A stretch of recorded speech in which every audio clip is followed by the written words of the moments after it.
दोस्तों, हमारी सीरीज चल रही है केनेथ एंडरसन की book the call of the man eater और ये उसका तीसरा एपिसोड है। पिछले एपिसोड में आपने देखा था कि अनंता स्वामी जो कि गुंजूर के केयरटेकर थे और उन्होंने ऑफर किया था कि टाइगर के लिए एज ए बेट वो बैठ जाएंगे जंगल में और एंडरसन टाइगर को गोली मार सकते हैं। और उन्होंने कहा था ये मैं इसलिए नहीं कर रहा कि मैं बहुत बहादुर हूं और मुझे टाइगर से डर नहीं लगता, मुझे टाइगर से बहुत डर लगता है। उन्होंने कहा क्योंकि टाइगर ने उनकी बेटी को मारा था और वो उसका बदला लेना चाहते थे, इसलिए वो ऐसा कर रहे थे। लेकिन केनेथ एंडरसन ने साफ साफ मना कर दिया कि वो ऐसा नहीं होने देंगे। अब उसके बाद सारे लोग चुपचाप बैठ गए, एक साइलेंस छा गया। रीजन ये था कि सारे के सारे लोग सोच रहे थे उपाय। और एंडरसन के दिमाग में आइडिया आया कि जो अनंता स्वामी जी हैं जिनकी बेटी को टाइगर ने मारा था, वो मारा था झरने के पास, स्प्रिंग के पास, जहां वो पानी भरने गई थी। तो एंडरसन को लगा टाइगर को वो जगह याद होगी और वो दोबारा उस जगह पर कोशिश कर सकता है। और एंडरसन ने सोचा कि अपनी पानी की जरूरतों के लिए अनंता स्वामी भी उस स्प्रिंग पर ही जाते हैं और वो जो पोजीशन थी स्प्रिंग की, उसको बगल की पहाड़ी से आराम से देखा जा सकता था। तो एंडरसन के दिमाग में आइडिया आया कि अगर बेट यूज करनी है तो स्प्रिंग पर ही करनी है। अब एंडरसन ने सोचा कि जब उनके पास 2 सेल वाली टॉर्च है जिसकी रेंज ज्यादा नहीं है, तो ना तो अनंता स्वामी बनेंगे बेट, ना ही एंडरसन खुद। इन्होंने सोचा एक डमी यूज करते हैं, ऐसी डमी जो पानी भर रही हो। और एंडरसन काफी नजदीक बैठे हैं, इतने नजदीक कि वो 2 सेल वाली टॉर्च भी काम कर जाए। जब ये आइडिया एंडरसन ने अनंता स्वामी को बताया तो वो खुश हो गए और उन्होंने दोहराई से बोला चलो उस जगह पर चलते हैं और वो जगह ढूंढते हैं जहां एंडरसन जी छुप के बैठेंगे और जहां पर डमी सेट की जाएगी। अब एंडरसन ने अनंता स्वामी का चेहरा देखा, बड़ी ही उत्सुकता और खुशी थी, आंखों में चमक थी।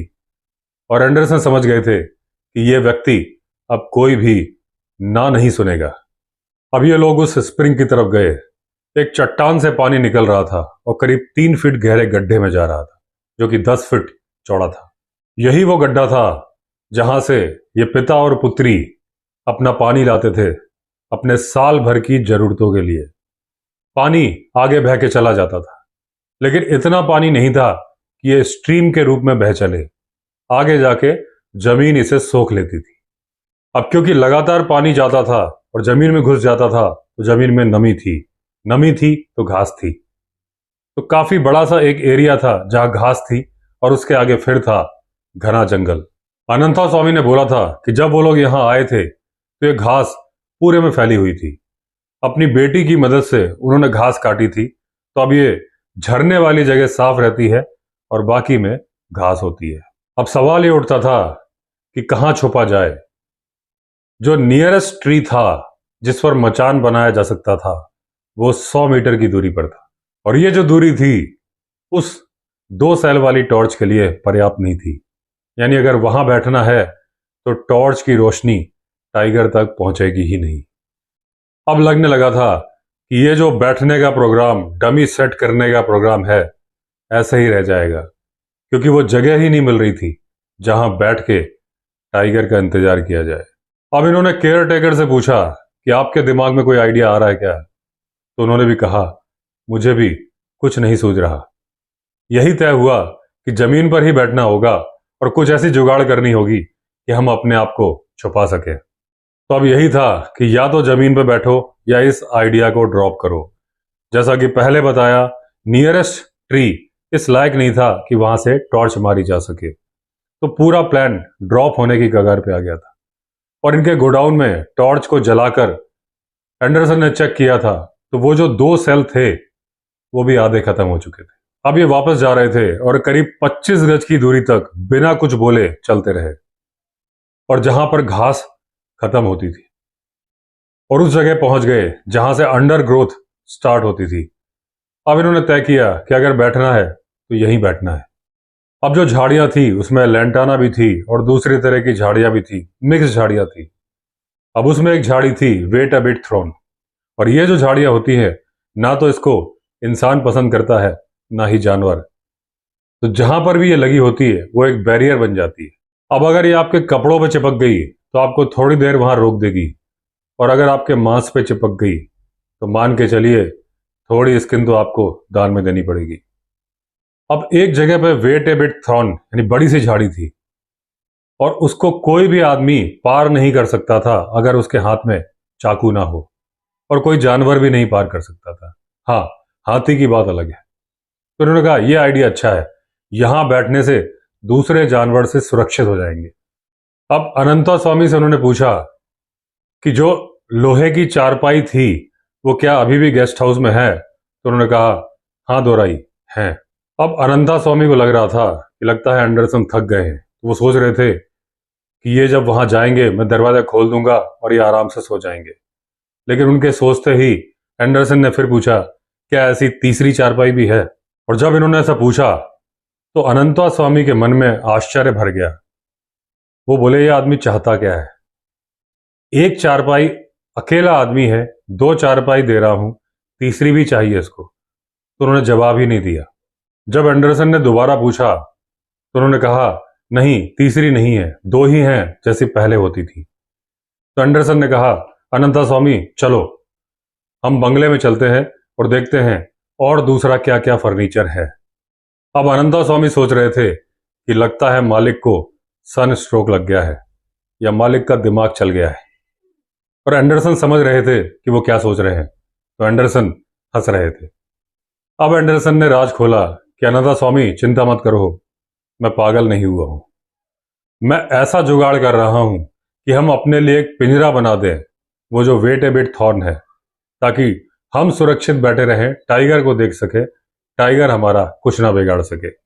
अब एंडरसन ने कहा कि हम चारपाई को खोल के इस तरह से सेट कर देंगे, और ये वेट ए बिट थॉर्न है इसको तुम काट काट के उनके बीच में तुरपाई कर देना, तो ये हमारा पिंजरा बन जाएगा।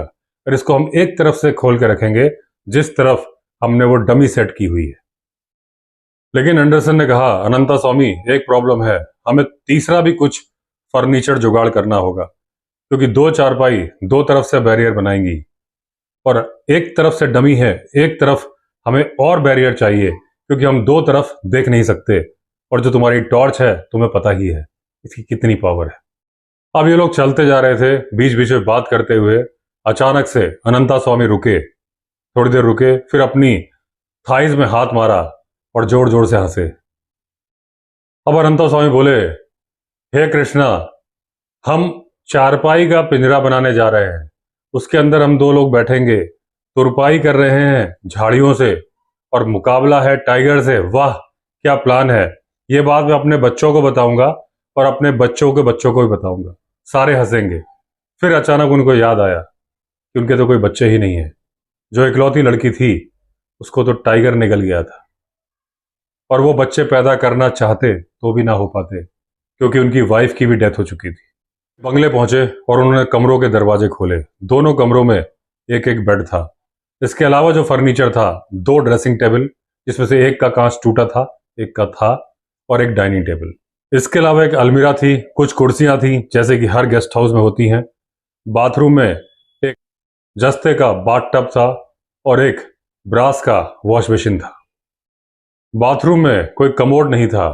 इस काम के लिए एक मिट्टी की बनी हुई लैट्रिन में जाना होता था, जहां एक गड्ढा था और उसके ऊपर दो पत्थर रखे थे। और फिर हताशा के साथ एंडरसन ने उस फर्नीचर को देखा। अलमीरा इतनी बड़ी थी कि ये दोनों उठा के उस स्प्रिंग तक लेके नहीं जा सकते थे।